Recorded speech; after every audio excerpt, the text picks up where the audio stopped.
Hi there, it's Kevin with the Rogue Market here with this week's episode of the Distributor Deals, where I go over the current sales from distributors and compare them with TCG market price to see if these are good buys. Now, if you are a patron of mine, you will find this video even more helpful because you can purchase these at the quoted price. I'm going to be comparing them for what I can purchase them directly from the distributors and then seeing what they're going for on TCG Player.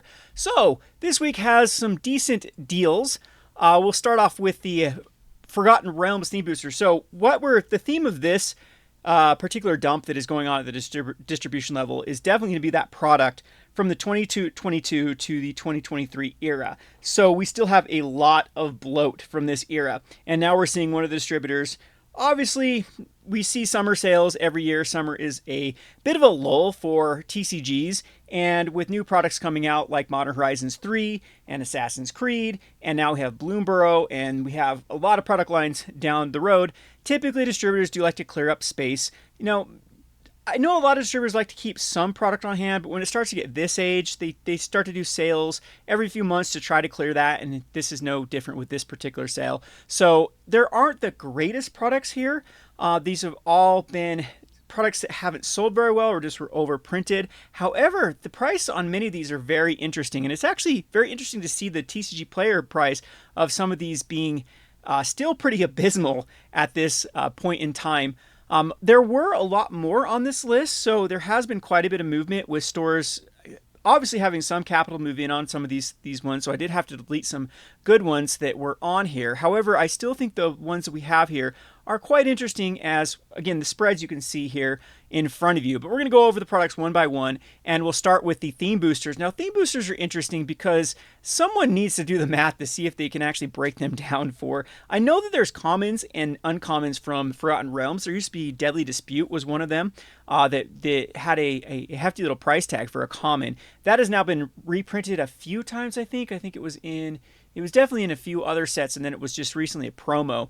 So it has reduced the cost of that particular common. But if I remember correctly, there were some uncommons and commons that are above the dollar range. So theme boosters are just an awkward product. They're discontinued now, rightfully so, because they were just, in my opinion, garbage products. They tried to charge a premium price for a product that didn't have the ability to get things like foils in them or specialty cards in them. So the whole thing of theme boosters is the cards were supposedly all going to be just one color. So if you picked the blue booster pack, it would have all blue cards. However, they were so lazy that they even have multicolored cards in these. Like you buy a blue pack and you get a bunch of like blue, green, and blue, red. And the whole idea of theme boosters is it had 35 cards. You could just add some lands and play. But obviously you couldn't even do that with the multicolored. And a lot of times there were a lot of like trash artifacts in these ones too. So it was just a very awkward product, very uninspired.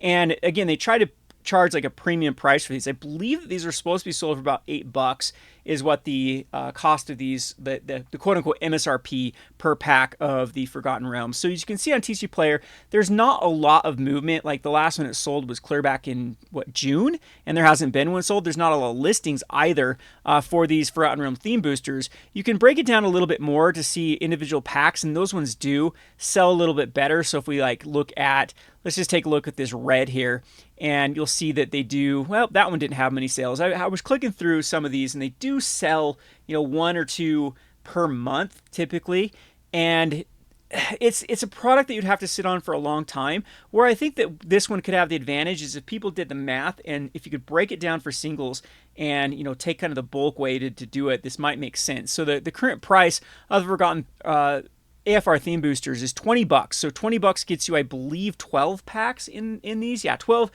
packs for $20. So it puts it just barely above a dollar per pack. I don't even know if the expected value of theme boosters is higher than just a regular booster. But once you get down in the kind of single dollar range, like $1 or $2 range, most packs are profitable just to break down for, because you can get mythics out of these. You can get up to 2 rares out of these packs.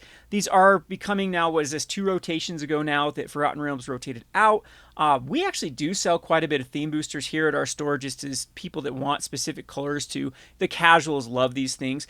I think that was our idea with theme boosters, but they were overprinted. They were underwhelming, and that was really the only demographic of people buying them, is just people that didn't know what they were really purchasing, or new players didn't really care what they got. And once people figured out you can get a collector's booster for not much more, then of course these products were absolutely abysmal. So the price point's interesting though. I think I'm going to open up one of these on the channel, or maybe a different channel on like Gone Rogue Games, and actually see if you make 20 bucks back from a Forgotten Realms theme booster by breaking them all. And you end up with a lot of bulk. And I've done this in the past, like before I started this, I mean, before the store really got rolling, I did a lot of, we call it elbow grease here, of just breaking down, trying to find arbitrage where you can, trying to turn nickels into dimes. And it is a very grindy process for, very little at the end of the day. I don't even know if it's above minimum wage at this point. However, a lot of people are kind of into that, of breaking down products and seeing what they can actually make. It is kind of fun. I'll admit, I do miss doing that in the past, but I mean, now I think I could go my entire life without cracking booster boxes for singles again. So anyway, maybe we'll do a thought experiment and see if these Forgotten Realms in Strixhaven, because Strixhaven is also being sold for 20 bucks, and you get only 10 of these for Strixhaven. But is Strixhaven the one that had the unique cards? There is one of these that did have unique cards in the theme booster. I can't remember if it was Strixhaven or Kaldheim or one of them. That those ones do have a hefty little price tag, but you can see on Strixhaven the same thing here. There's very few sales per month for the theme boosters. Is a complete. I think they sell these in sets too. Like TC Player offers that for Strixhaven. If we're looking here, like sets of 5. Yeah, there's a set of 5 here. Let's click on this to see if these actually sell for sets of 5, and they do not. There's actually no price data for people actually purchasing these. And that's the problem with these too, is I think is now that they are discontinued, there will be less eyeballs actually searching these things. And so I'm not quite certain how these will age long term. However, like I said, I think the strategy here is if someone could do the math and see if there is arbitrage by being able to break them down and just for singles, and then just selling them that way, that would make sense at the $20. So $2 a pack for Strixhaven, a little bit less than that for the Forgotten Realms. And if there are some uncommons and commons, I know Strixhaven has a couple commons and uncommons around the $2 range as well. So, and you can expect them, if you open up that particular color, to get at least one of them. I've gotten up to like 4 or 5 of a particular common or uncommon in one of these theme boosters. They do tend to have quite a bit of uncommons as well in them. So very interesting one. So on to the next one is going to be the Midnight Hunt era, Crimson Vow era for draft boosters and set boosters. So draft boosters from Crimson Vow and Midnight Hunt are going for $72, and the Crimson Vow set boosters going for $97. I was actually surprised at some of these prices. The Midnight Hunt is doing just abysmal on TCG Player. So $72 is basically, there's one right now, free shipping for $72. That's exactly my cost from Distributors. So this is a product that has just been, taking a nosedive. Set boosters were just superior to draft boosters. In fact, and that's why Mark Rosewater, that's one of the reasons why they stated they were getting rid of sets and drafts, because everyone was going to sets. Why buy drafts? And that was actually hurting the ability to draft. And stores like us were crying about this. We're like, draft, people don't even want to draft, when they just like, well, why can't we draft with sets? Well, because you can open up 8 of the same color in set boosters. It just doesn't work. They're not actually created for. So the simplification of products has made it so I think play boosters will age a lot better. However, draft boosters, that's kind of up in the air of which one's going to actually age better long term. It really depends on the set, because some sets, the draft boosters just do much better than the set boosters. And some sets like this one, the set boosters just do much better than the draft boosters. But this one has just been nosediving. I think it's a hard pass right now on of course, with the distribution sale, because there's basically, razor thin profit margins once you get past these few. But if you can look at even the sales data, like nothing's really sold above $70. Like look at all these that sold for $69.95. This is probably this one's stock. And again, pretty decent movement. You can see from July there have been quite a few boxes, but I mean, there's super cheap boxes, and this is one that I don't think would be a necessarily good deal. The Crimson Vow paints a little bit better of a picture, because the lowest one is $77.50 with $4 shipping. So that puts it around, $80, $81, $82 a box. So what I have it on here with the spread, we had it 83. That's about it. So about $10, $11 you save on the Crimson Vow. And if I remember correctly, Crimson Vow, was going up. So the draft boosters and set boosters are going up in price, but you could actually see the sales of Crimson Vow were less than the Midnight Hunt. And if we check out over here on the set boosters, this one is very surprising that a bunch of them have sold above 110. Not a lot though. You see the sales data, it's even worse than the draft boosters. And I think the price point will push people away from this, because now if you can get a Midnight Hunt versus Crimson Vow, they both have the land cycle in them. You're going to go for the draft boosters, obviously, for Crimson Vow, because it doesn't make sense paying this much more for set boosters. And then, of course, with Midnight Hunt, that's just a better buy at the moment. So on to the next one is this Pioneer Challenger Deck 2021. They had 2020, 2021, and both the standard ones as well, like 2 Pioneers and 2 standard. Someone ate up the standard decks, and I was actually doing that on the breakdown decks of the standard. They are selling them at super like $85 for an entire Pioneer Challenger deck, like sealed display, and I believe there was like 10 decks in there. And if you look at the breakdowns of cards in there, a lot of them had like things like Steam Vents. One of them had like a Steam Vents and something else. And so I think someone is making the gamble. You get $60 in Steam Vents right there. However, the only one that's left now, when I looked at the distributor, these ones were flying out fast, was the Pioneer Challenger Deck 2021. And in all honesty, that one has some things like Thoughtseize in it, but the price is still pretty high at $180. And if we look at TCG Player here, it's after shipping, you're looking in the 190s, $200. However, these don't sell. Like, there is no sales, like one sold. Very few listings on these. These typically sell individually. So if we go over to Challenger decks, you can click on some of these and you can see they do sell. So let's look at the Pioneer Mono Red Burn, for example, does sell individually, a few per month at 20 to $25. You get 2 of those. So you're looking $25 a deck. I don't know how the other ones are doing. I'm assuming probably the same thing. So you're looking $50 per, there's 8 of them, 25. Yeah, it's $200. So it's reasonable at that point. This is something you have to like play the long game, and Pioneer is here to stay. However, I don't know when Wizards of the Coast is just going to pull a fast one on us and be like, hey, let's make Pioneer a rotating format now, with making Pioneer Horizons and printing in specific cards to Pioneer, which is just, Modern was supposed to be what Pioneer is, and then they just, that's the problem with Wizards of the Coast, is they have no credibility at this point of when they say something, they'll actually live up to it. So when they're ready to milk Pioneer, I would not be surprised if they did like a Pioneer Masters and printed in cards from Modern that they don't want in Standard. Like, oh, we're going to throw Birthing Pod in Pioneer to see how well it does, because, that's typically what Modern Horizons has done now. It's just thrown in so many Legacy cards. There's a lot of rumors out there that eventually they want to make the Legacy pool and the Modern pool as similar as possible without reserve list cards. So then we end up with like a reserve list less Legacy type format with Modern.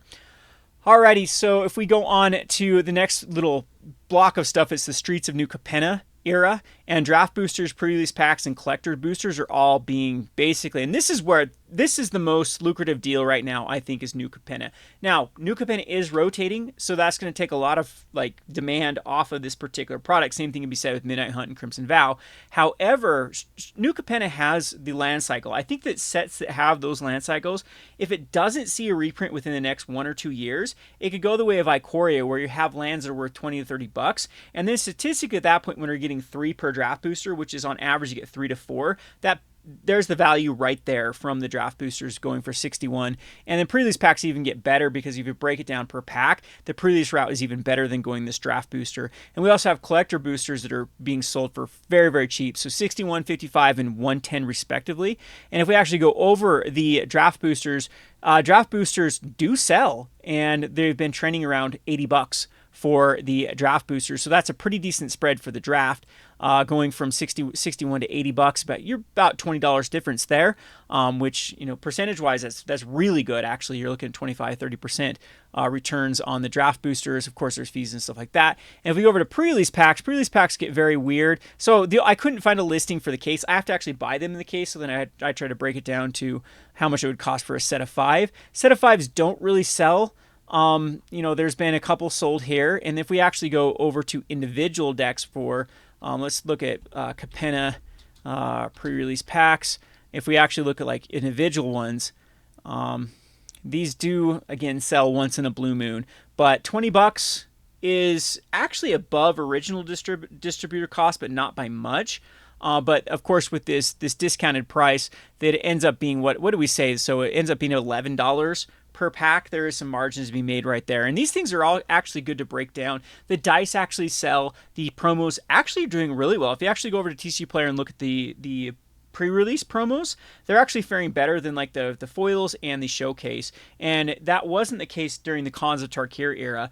And I think when they started to introduce the pre-release having the ability to get any rare, at first there wasn't any spread between the foils. In fact, some people considered them worse. So the foil, but with the introduction of like collector's boosters, and now people that really, there are those people that want to collect every version of a card, and the pre-release is a version of a card. It's just got a little stamp on it, but there are people that buy them. And if you actually look at TCG Player like sales data, it's pretty good, and the spread is actually better than foils and a lot of times showcases and things like that. So that is some good food for thought long term with Streets of New Capenna for just, or not Streets of New Capenna, just previous packs in general, of breaking them down just for those rares, with the kind of the rare and mythic multiplier for the pre-release stamp.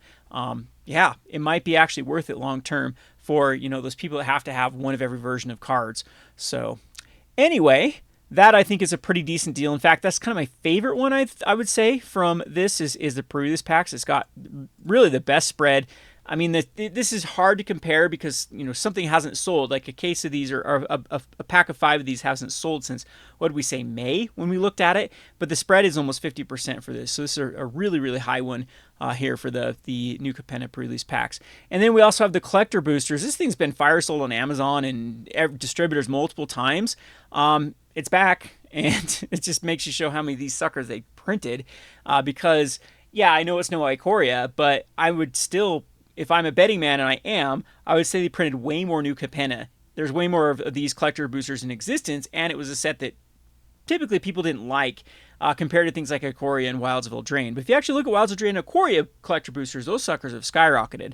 So hopefully this will start to catch up. You can see here is really bloated on TCG Player with even below 130s for the sucker, and they do sell, but very slowly as well. Actually wouldn't say very slowly. This is a good 20, 30 per month of these, which will actually start to strip out a lot of these ones below the 130s. So probably next month we should be, barring more people take advantage of these distributor dumps and whatnot, I'd say we're probably going to be up to the 130, 135s with New Capenna. Now this one's even better because there's a higher chance of getting the lands from this. But is there really anything else? There are a few other cards from this set that are interesting, but not really. This was end up being like typically a multicolored set can be very, very rough long term because there will be a lot less demand for especially tricolor decks for like Commander, because it's very specific at that point of what it can actually go in. Whereas if you have something like a vanilla or just a monocolored card, it can go in multicolored and monocolored. That's why artifacts just sell really well. Things like the One Ring when they hit, because they can literally go in every deck. So Streets of New Capenna, the spread is decent though. From 110 to 128 is what I have, so about 18 to 20 bucks. And another very interesting product too, to someone that actually do the elbow grease and break it down to see if the EV actually makes sense for this, because those lands, those triumphs are quite expensive. The problem is though, rotation is going to bring a lot of supply of then the domain decks from standard, adding just a lot of. But the same thing was true for Ikoria. They got expensive during standard, and then when standard rotated, they all went down to $4 or $5. But eventually, Commander just with a vengeance started eating up all those cheaper ones, and then Ikoria, those lands got pretty pricey. So we do have some, historical data to compare it by of what these things. The better thing might be at that point just to buy the lands. But this is still an option. This is the New Capenna. Draft boosters, pre-release packs, and collectors are a great way to get, the value out of those lands if you do want to be breaking down a lot of products. So we have the free-for-all carton. Now I'll have to do a deeper dive on the free-for-all carton because I'm not sure exactly what's in it. I know some of the exclusive cards from this, some of these game nights are pretty pricey because I believe that's still the only way you can get them. So this is a product that is very unknown, so you can see there's very little sales data for the game nights. This does typically sell, like this is an educational product I mean, from my standpoint, like what I talk about these in my store is I can sell these if I like actually like people are looking. Oh, I have a group of people that want to play Magic. Oh, here you go. Here's the game night. Now, I believe these have been discontinued. They didn't do one for 2024 for these free for all, or I think they did call them game nights. They have 5 decks in them. I mean, they're meant to try to get the eyes of like board gamers to like want to try to play Magic and do kind of a crossover there. Or people just want to play with new decks that the Wizards have made, and I believe there are good cards in there. Again, I wasn't prepared for this to like break it down. Like I'm sure you can search Goldfish to see what's contained in here, and this would be another interesting one. Just as far as value, you don't have to do expected value because it's not expected. You know exactly what you're getting. If you get more than $30 out of cards, Elbow Grease might be worth it at that point. There's a $20 spread between TCG market price for the sucker, and they have been going up, it looks like. So again, you're on about $50 a pop. You can get them from distributors for $30. Yeah, this one is interesting. This one is one of the better picks, I think, for this sale. Now we get onto the collector boosters of rotating collectors. So these are the mega boosters. The mega boosters are basically just one booster pack in a massive box that's bigger than a collector booster display, which is just the stupidest thing. They just sit on they're meant for big box stores, basically the checkout stands of people like thinking they're going to get more.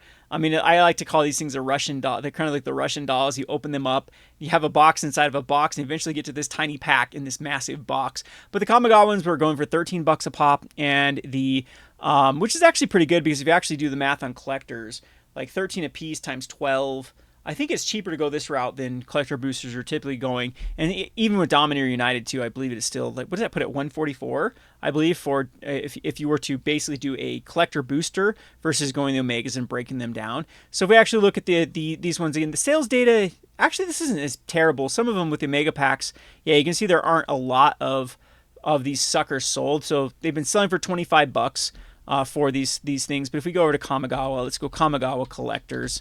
And this, oftentimes you probably should compare it because this is kind of the out. If these don't sell, then you can always break them down. I've actually done this for patrons. They're like, I just want the collector packs. I don't want you to, these are huge to ship. If you can just break them down, same with the collector pack. And the collector are going for, oh wow, so the collectors are really starting to skyrocket up for the full collectors. So let's just, math wise, that's a lot better deal. 13 times 12 is so if we do the math on here, 13 times, so I can't think tonight. 156, that's a way better route to go this route for the Omega packs. 156 is really good deal comparatively speaking. Let's see just regular Kamigawa collector booster pack is going for, and this is that's pretty good spread. So this one's really good, and these suckers sell a lot better per individual pack. You can see these do sell couple per week, and they do pick up though. Once this Kamigawa is one that I'm really like. These cards are hard to reprint because of the mechanics are very wonky to try to put them in just like any old commander deck or supplemental products like later down the road. Because they just don't, and they're hard to reprint too. So Kamigawa has some very powerful land cycles. It's got powerful cards. That this set was just really the height of Magic the Gathering, COVID era of things being purchased, just so much product being purchased. Kamigawa was right smack in the middle of that. So there's a lot of it out there that are competing. However, this is a beloved set. So this is another one that I do think is a pretty decent deal at around $13 of a pack. If you compare it to I've got 25 on here as the reference. So about you're making double or saving half, I guess would be a better way to put it. So if we go to Dominator United, paints a little bit a different picture. These suckers haven't been selling. You can see the mega packs are very, very tough sales. It's only been a few this year that have sold. But if we go to Dominaria United collectors boosters, the display is still pretty low at 175, but that means, like I said, 144 is cheaper this route to basically creating a collector display. And if we go over to per pack, Dominaria United, it's kind of weird because sometimes these go for more and sometimes they go for less if you go just the full collectors and sometimes the loose packs. And collector, Collector booster pack. All right, so 20 bucks. Yep, the spread's pretty decent on these, and this paints a better picture. These, sell like a half dozen per month. It looks like maybe a little more, maybe a dozen per month of these sell. This is going to take a long time to. But TCG Player 2 oftentimes isn't the best. Like they won't be selling on TCG Player, but the price will still be going up. That's because a lot of times TCG Player stores, they have their inventory on TCG Player as well as locally, and these are things that do sell great locally. Like collector boosters are still our best sellers here at my store. Like people will come in for a Commander night and they'll just like, oh, I want to buy a collector booster. So they'll pitch some money for collector boosters. So this is a great way to restock. Like we have these, if you've seen some of my videos at my store, we have the dispensers, the acrylic dispensers you can put packs in, and we oftentimes run out of collectors, and it's a way better route to actually refill the dispenser by going these Omega packs rather than going collector boosters and breaking them down. All right, now we get on to one of the best ones. I can't believe that Baldur's Gate is still getting another dump. This set has been dumped and dumped and dumped. Okay, so a little bit of transparency if people are just interested in this. By far, the product that I've sold the most of in my career of doing this is Baldur's Gate. I have sold the crap out of Baldur's Gate, and not ever at distributor price. It's always been below distributor price. Wizards of the Coast printed this set to the moon. I don't even want to guess how much, because yes, Baldur's Gate was a set that people did not, it was not well received. They tried to compare it to Commander Legends, and there wasn't any really good reprints compared to Commander Legends, and the mechanics fell flat, and it was before the release of the Baldur's Gate 3, which was bad timing, I think. I think that had a resurgence in interest once that was released. Then you had some fans come over and actually buy the Magic set for it. But there are cards in it that are very valuable. So if you actually compare it to Commander Legends, there's a lot of value in Baldur's Gate. And every time I think that the distributors are running low or Wizards of the Coast is running low, they pull a fast one. There's like a restock of this sucker. And I know that it's not a reprint. This is just, there are just warehouses full of this thing. And this era, like Baldur's Gate was the time in Magic the Gathering where I think that the overprinting was at its height. And so that's got definitely, but see, that's what's so crazy though. So how many's been open to this, but there's still expensive cards in Baldur's Gate. So if you actually look at Baldur's Gate, how well is it faring? Has been going down again, but it's been all over the place. This sucker has been the weirdest. So it's just trending up in historically in the last year. So it bottomed out in the low 80s, and now we're up to the hundreds. And this is what I like about Baldur's Gate. The sales are pretty decent. If you actually look from half this month here, a good 20, 30 have sold on TCG Player. And so these suckers do move, and they do trend for about $100. And so if you actually look, that's pretty decent. If we put this down to 100, maybe it gives a little bit better of a picture. So you're about $18 difference if you go the distributor route versus going the TCG Player route. So Martian Machines is another one that's interesting because this sucker actually isn't rotating, but Martian Machines was the set that the cracks really started to appear in the overprinting of Magic the Gathering. This is also sandwiched in between, I believe, Lord of the Rings and another release, and they had Aftermath right there. And so during last summer, that's Lord of the Rings gobbled up everything. And this set, though, March of the Machines, I think is going to be very similar like War of the Spark. So War of the Sparks had all the Planeswalkers that were very popular, and that was a kind of a sneaker set that if you compared War of the Spark to Ravnica Allegiance and to Guilds of Ravnica, it actually didn't sell very well out the gates. And then over time, War of the Spark just continued to outsell the other two, and it became kind of the premier set of its time period. And Martian Machines has a lot of competition because you have Brothers War that's very popular with the artifacts. You have the All-Be one that has just very powerful Phyrexian cards in it. But Martian Machine is not one to kind of laugh at either because there are a lot of commander cards in Martian Machines. There are a lot of legendary cards that are very good and some sleeper cards that are getting more popular as time goes on. And rotation might actually free up a lot of these particular cards. We had a problem in Standard. I do an analysis on my other channel, Rogue Deck Builder, and Standard was plagued by Kamigawa had cards in it that really enabled aggro and control.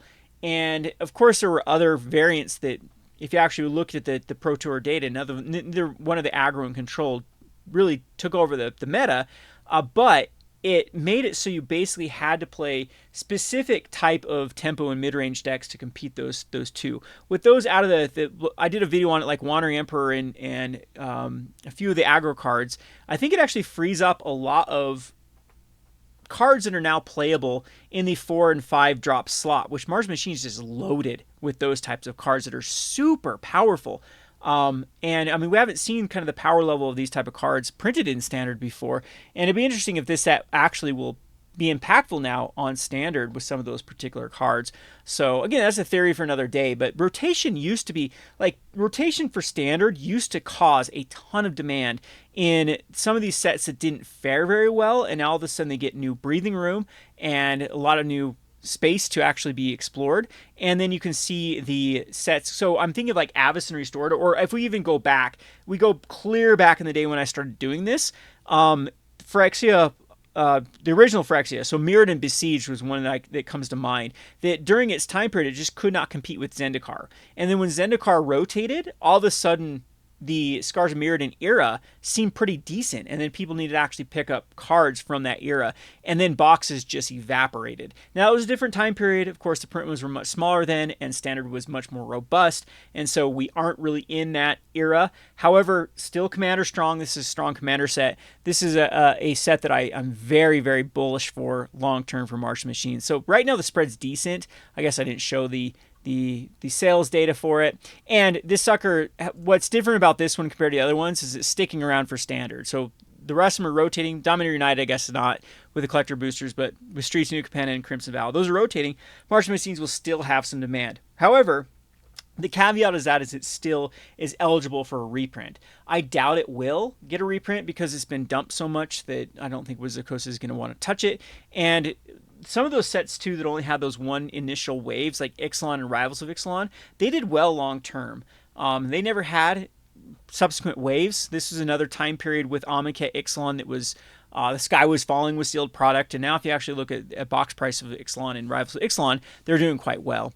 Last and probably least though that I included on here was this the Tales of Middle Earth scene boxes. I know there's set boosters, 3 set boosters in here. So a set of them is selling right now on TCG for about 105, and the distributor price is like 96. So right now that's not the greatest spread. You only get 3 booster packs in them. These were really made for collectors, and I think they really, by the time the scene booster boxes, they had milked the collectors from Lord of the Rings until they were dry, and it was just too late for this when this came out for people to get excited about it. And I can't remember the original price of what distributors were selling these for. I think it was a little bit higher, like 115.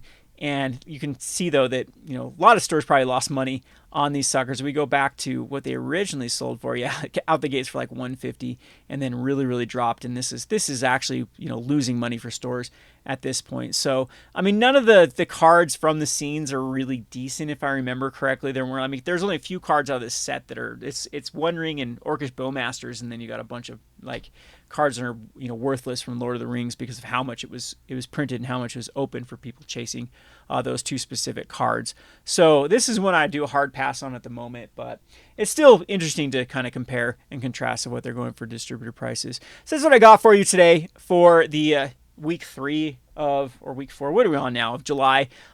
Again, we have a few others that have stuck around from other distributors for these big package deals, like buy a case of something and get something for a discounted price. And I didn't go over it in this particular video, but I still have them up, I believe. On my sheets here, you can see these breakdowns for buy, you know, a case of Modern Horizons 3 and get a Commander Masters for discount. And I've got kind of the spreads here. So again, this is a little perk of being a patron. If not, I mean, no pressure. It's a good little operation. You scratch my back, I scratch your back, and I love to save you money. So definitely check it out, patreon.com/roguedeckbuilder if you're interested in saving some money on sealed product. And as we scale it, I'm hoping to have some better deals with distributors.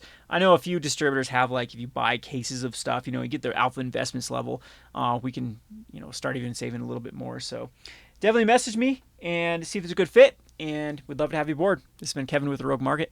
Thanks for watching.